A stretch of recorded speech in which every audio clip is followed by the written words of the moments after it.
Hi all, good day. I am Dr. Prabhat Ranjan, consultant gastroenterologist based in Siliguri, West Bengal, India. Currently, we are going through dreaded pandemic COVID-19. As a gastroenterologist, I am concerned about the various GI manifestations of COVID-19 and its management. Today, I will tell you all in brief about the various common GI manifestations and its management. GI manifestations is fairly common in COVID-19 illness. Up to 10 to 50% of patients with COVID illness may present with some form of GI illness. In about 10% of persons, patient may present with isolated GI manifestations in the absence of any pulmonary symptoms. Common GI problems are lack of appetite, nausea, vomiting, diarrhea, and pain abdomen. These symptoms are usually mild and self-limiting. Sometimes persons who have persistent and significant problem may need symptomatic treatment.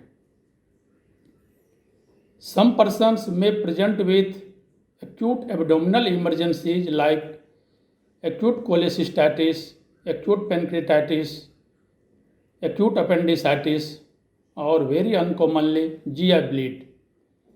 These persons need hospitalization and special care under combined treatment of gastroenterologist and general physicians.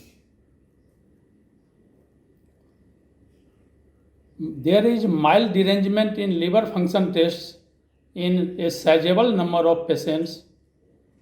Most of these persons recover spontaneously without any specific therapy. Very uncommonly, some patients may present with significant jaundice or cholestatic features. These persons may require hospitalization and special care by gastroenterologist.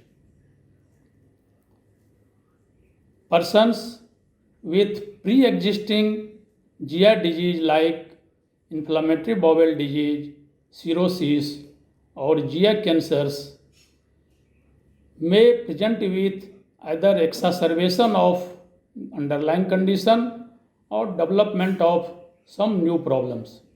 If such persons acquire COVID-19 illness, these persons need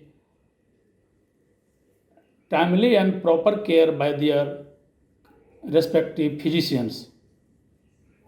Lastly, I would say about that once person is infected with COVID-19,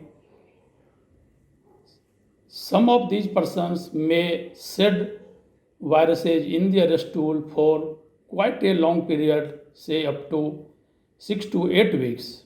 So, it is very important to maintain proper personal hygiene and sanitation to avoid possibly fecal-oral transmission of this virus.